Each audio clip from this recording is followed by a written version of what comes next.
Y para hablar de este tema, de no ser oído, de la dificultad de ser oído, nos acompaña Ivette Consuelo Hernández. Ella es fonoaudióloga, máster en comportamiento no verbal y detección de la mentira. Es una mujer una profesional muy respetada en estos campos. Es experta en comunicación oral.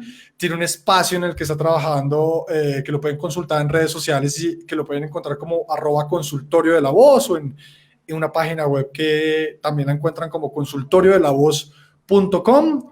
Y ella, bueno, nos va a explicar qué pasa con la gente a la que no la escuchan. Ivette, hola, ¿cómo has estado? Hola Andrés, qué gusto. Me gocé tu columna y ante todo admiro esa capacidad de hacer con el sentido del humor algo que para muchos resulta una tortura, pero lo haces en el punto exacto. Yo les digo que teníamos aquí como un personaje de Almodóvar, que lo está sufriendo, pero uno se está riendo sin caer en la lástima que nos haga detestarlo, sino que nos hace sentirnos comprometidos y identificarnos con muchas de las situaciones que tú tan agradablemente expresas. Tres elementos. Cómo uno hace oír su idea, cómo uno hace oír su voz a través de tres canales, a través de tres formas de llegar. Y todas ellas están intrincadamente arraigadas, pero normalmente a uno les funciona más una u otra. La primera es mi discurso, las palabras que voy a decir, el tema que nosotros en una empresa a la que yo pertenezco, que se llama Elocuenten, llamamos el canal verbal. Segundo, cómo suena mi voz, de lo cual tú hablaste y expresaste maravillosamente, y es lo que llamamos el canal vocal. Y tercero, y no menos importante, lo hago es porque no lo puedo hacer simultáneo, lo hago sucesivo, el canal visual, o sea, el cuerpo. ¿Qué hago con mi cuerpo? En lo cual tú hablaste muchísimo y nos quedamos con la intriga de cuál es el movimiento del coxis. Entonces, pero si nosotros ponemos la base de cómo lograr un buen discurso, yo puedo decirlo de la manera siguiente: tienes que oír para hacerte oír. Y tu historia nos muestra en gran medida cómo nos cuesta a veces trabajo oír. Es ese el elemento central con el que podemos decir que es la plataforma para ser oído. Cómo oír para hacernos oír. No quiero tomarme mucho tiempo la palabra, por si ahí hay preguntas y si no, para continuar desarrollando. Sí, mira, ahí tú has dicho otras cosas que me parece interesante, como que lo que has respondido es que, ¿por qué no lo oyen a uno en una reunión social? Porque uno, primero, de pronto uno no está escuchando y no saben que de pronto uno está más pensando en qué decir que en seguirle el hilo a la conversación. Exacto. Y dos, tú nos hablas de que uno puede que esté fallando en el tema, precisamente porque no está oyendo, De acuerdo. en la voz y en qué será eso, el comportamiento o la expresión o lo que uno está expresando La expresión visualmente. corporal, la podemos hablar como la expresión corporal, pero no necesariamente hablemos de que estamos fallando. Mire que a partir de la falla ya nos crea un lastre muy grande. Tal vez que no estamos siendo armónicos y congruentes en ese momento, pero es simplemente armonizar. Fíjate que yo estaba mirando hace poco la película Soul, una película bellísima de Disney Pixar, y hay una parte muy linda de este músico que es un pianista virtuoso que comienza a triunfar, y una gran saxofonista, creo que ella era saxofonista, una mujer negra que toca bellísimo, hasta se parece a Whoopi, la actriz esta Whoopi, está tocando el saxofón y hacen lo que es tan fantástico en el jazz, que uno entra, el otro escucha y le responde. Entonces ella habla con el saxofón y él le responde con el piano, y hay una armonía bellísima. ¿Por qué lo hacen y por qué en el jazz esto es tan destacado? Porque se escuchan mucho. No es planeado, pero entonces el del saxofón hace algo, el del piano responde, de pronto también responde el de la trompeta, y esos son los momentos más bellos del jazz. Eso es una buena comunicación. ¿Por qué no logramos hacer ese momento de improvisación linda como el jazz y nos cuesta tanto? Los diálogos internos. 50,000 a 90,000 palabras diarias alimentadas ¿De qué? De algo que tú decías, desempolva, decías muy lindo, de una manera muy visual. No entiendo cómo no tienes un mensaje, porque todo lo que escribes está lleno de lenguaje visual, lenguaje que podemos palpar, sentir y que nos atrae mucho. No ser oído desempolva varias de mis inseguridades y hablas de situaciones que te pasaron. Mira, miren, todos los que nos están escuchando, nacemos con dos temores básicos, dos.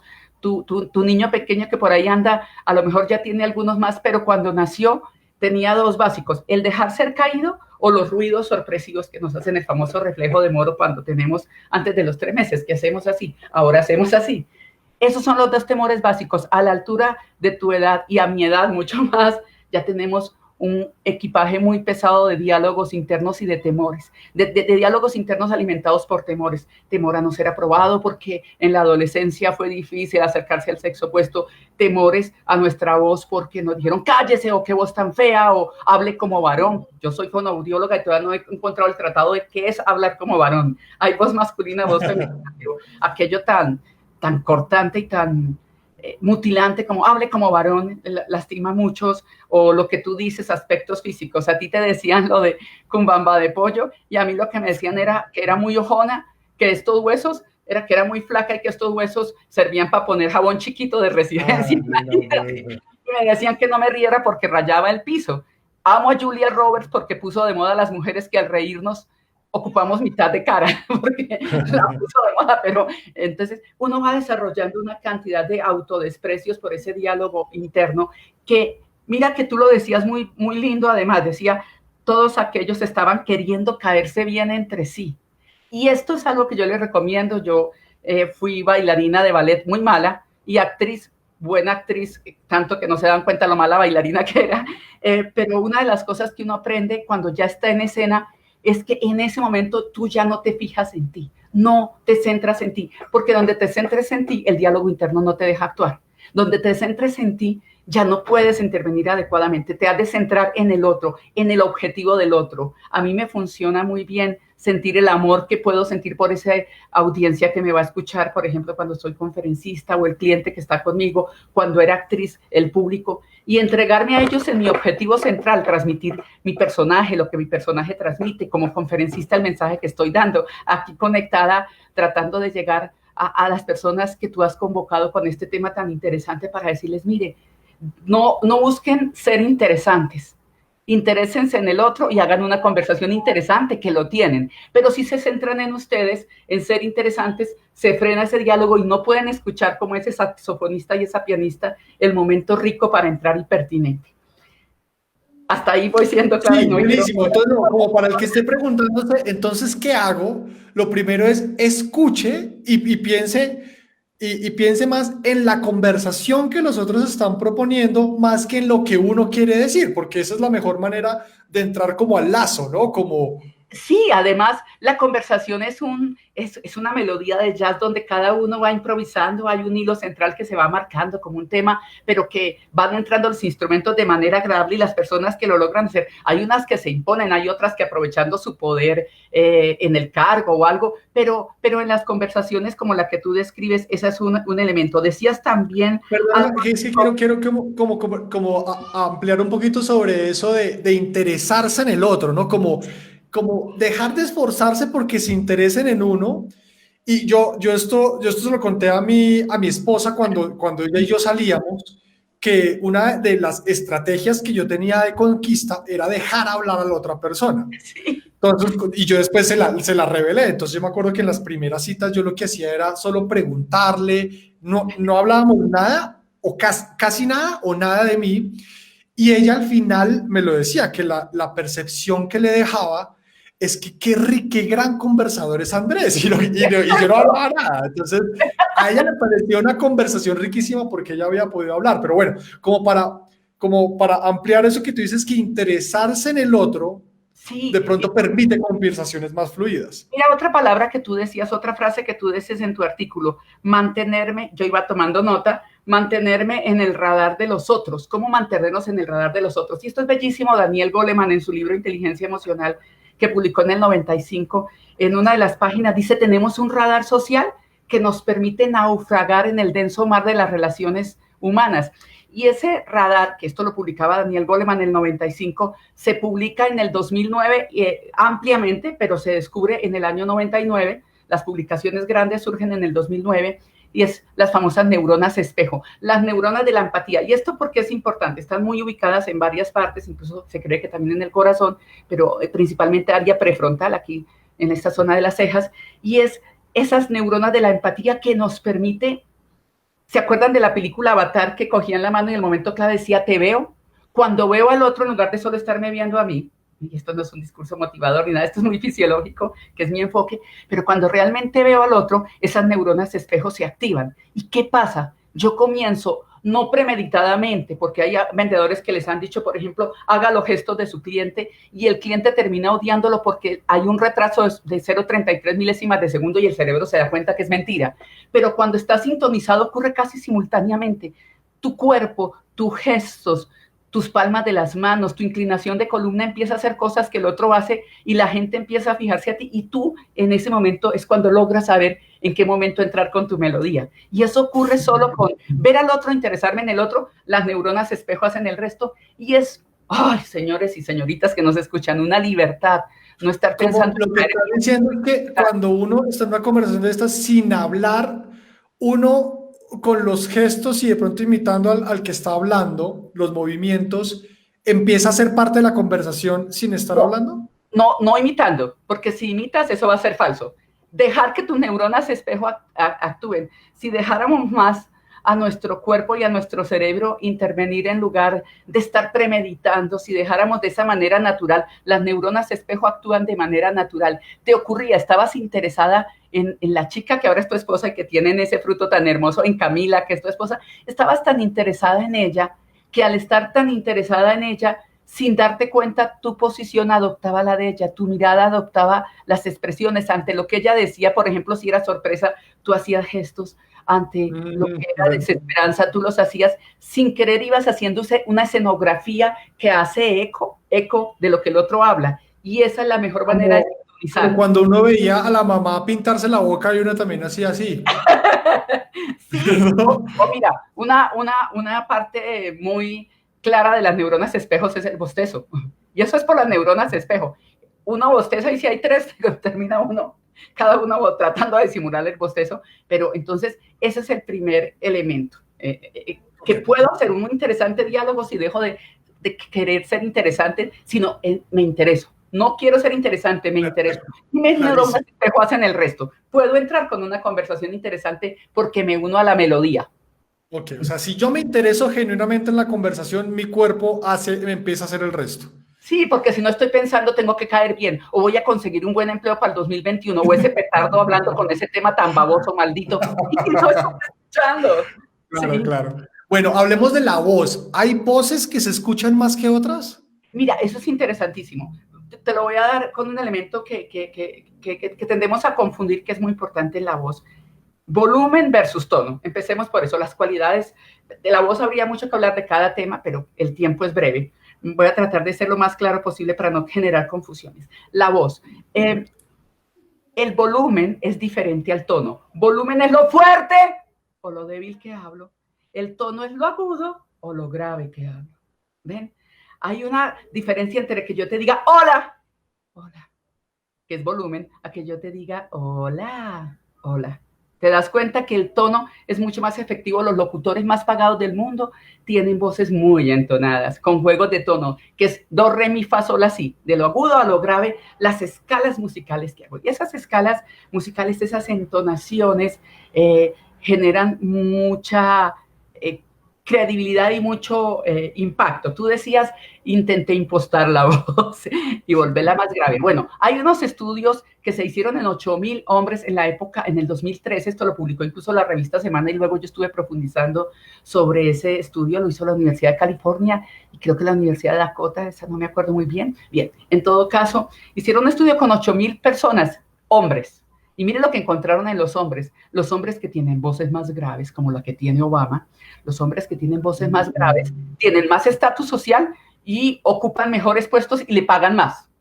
Y Luego se hizo un estudio en las mujeres no se encontró lo del sueldo porque todavía estamos luchando porque nuestros sueldos sean equiparables, pero lo que se encontró en las mujeres es que las mujeres de la época de nuestras abuelas, o sea, mujeres del año 50 versus las mujeres actuales, este estudio se hizo en el año 90 con mujeres que no tomaran píldoras anticonceptivas porque eso varía un poquito el tono de la voz porque se engruesan un poco las cuerdas vocales, que no tuvieran eso, y mira lo que se encontró, las mujeres de esta época descendimos en tono, no en volumen, en tono, en gravedad de la voz. Tenemos voces más graves, 26 hercios más graves. Es decir, que de esa voz que ustedes escuchaban en Blancanieves, que esperaba que el príncipe la protegiera, y si no acaso los enanitos, que ay, querido príncipe, a Megara, que fue la primera princesa de Disney, que ya habló con voz grave y le dice a Hércules, yo sé atarme sola las sandalias. Este cambio lo hemos hecho las mujeres porque hemos accedido al poder y hemos ido cambiando la voz y descendiendo. Mira que ahora que lo dices, de entrada me pone a pensar y tú me dirás si está relacionado o no. La voz de las princesas me evoca sumisión. La voz de Blancanieves y la que tú dijiste sí evoca sumisión. La otra... Las heroínas de Disney ahora, que es un buen elemento de lo que es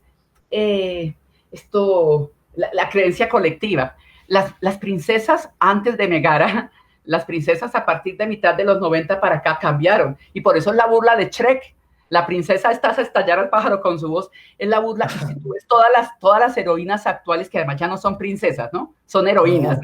Las heroínas de Disney tienen las voces más graves ahora. Cuando antes las tenían Cenicienta, Blancanieves. Pero ahora, y de hecho, es clarísimo y se midió que Margaret Thatcher descendió 26 hercios, que es muchísimo su voz para lograr poder. Contrató a un actor, no era de la Royal Shakespeare Company, sino de otra compañía, no me acuerdo, pero otra tan famosa, ahora se me escapa, y él le trabajó esa parte. Entonces, primero, el tono, y segundo, algo muy importante, y más ahora que tenemos tapabocas, la resonancia. Y para hablar de esto, un buen ejemplo es el celular. Yo puedo tener el celular a volumen, que es fuerza, volumen es fuerza, intensidad o volumen, lo puedo tener a volumen medio. Y estoy escuchando una música, me encanta la música del Brasil. Estoy escuchando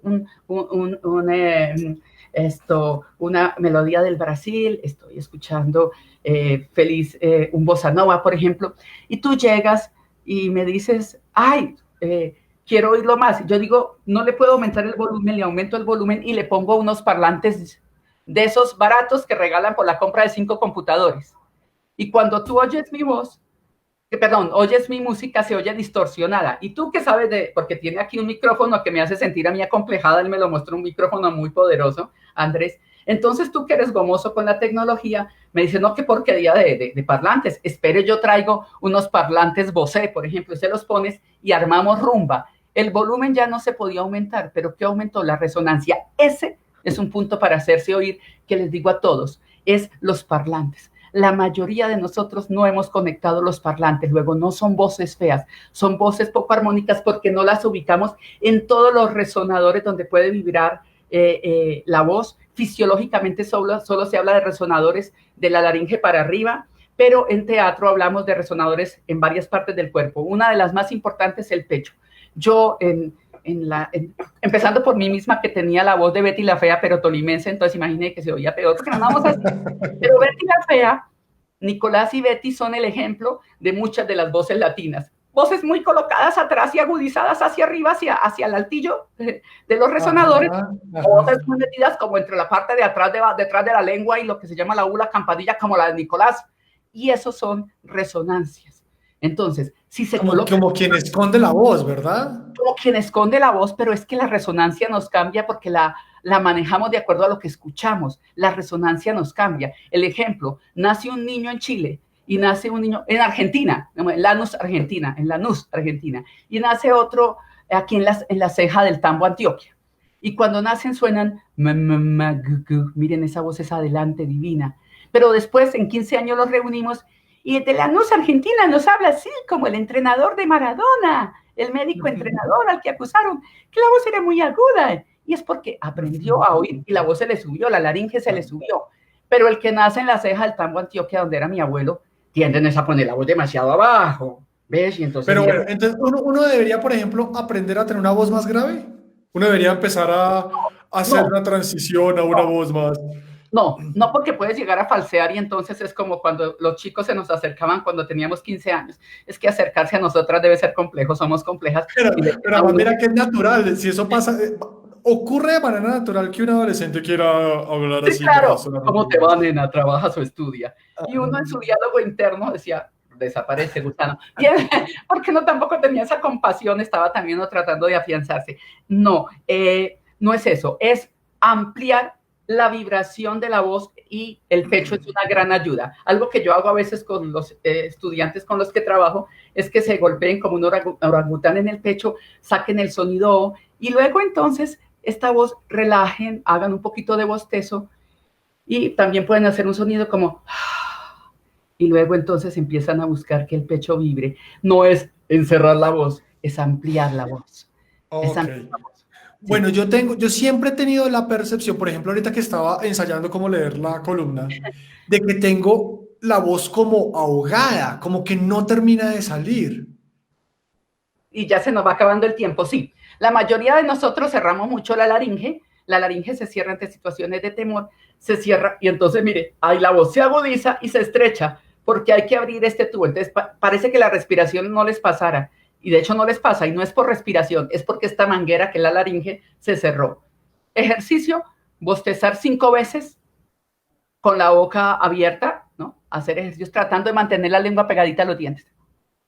Y 3 veces con el bostezo cerrado, el que uno hace en visita, que no se le abre la boca, pero se le hunden los ojos. Entonces, bien.